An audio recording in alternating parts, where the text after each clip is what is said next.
Bien-aimés dans le Seigneur, suivez cette vidéo jusqu'à la fin.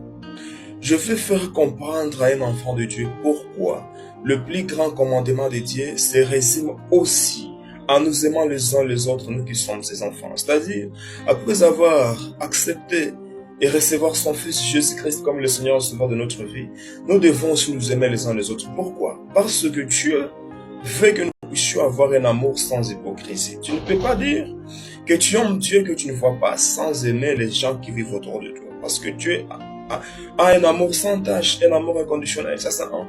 De deux, Dieu veut que nous puissions vivre en paix, que nous ne puissions pas avoir une vie de conflit.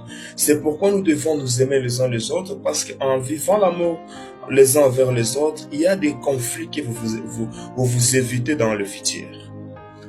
Troisièmement, Dieu veut que nous puissions nous aimer les uns les autres, parce que Dieu, dans sa volonté, dans sa souveraineté, même si le puissant, il passera par les hommes pour nous amener à notre destinée. C'est-à-dire, quand nous vivons l'amour les uns envers les autres, un amour sans hypocrisie ni sans intérêt, nous balisons les chemins, nous préparons le chemin pour entrer à notre destinée. Qui va se passer? Ce chemin-là va se passer par les hommes qui sont autour de nous. C'est pourquoi Dieu veut que nous puissions nous aimer les uns les autres afin d'accomplir sa volonté. Maintenant, comment vivre l'amour avec les autres? Comment vivre cet amour les uns envers les autres? C'est à considérer tout le monde qui est autour de toi, que c'est une personne, que ce sont des gens qui sont comme toi, qui méritent les mêmes droits que toi, même s'ils ont de faiblesses, même s'ils ont des limites. Vivre l'amour les uns envers les autres consiste aussi à penser à leur bien, à les souhaitant du bien, peu importe leur passé, peu importe leur état d'âme, peu importe leur degré de cruauté, il faut souhaiter du bien aux gens.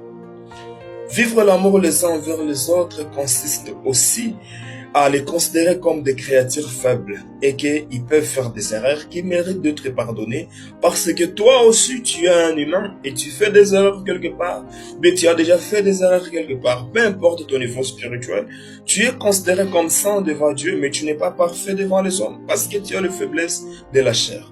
Alors, bien-aimé dans le Seigneur, apprends ces choses, vis l'amour avec ton prochain pour que tu vives en paix avec les hommes et que tu plaises à Dieu.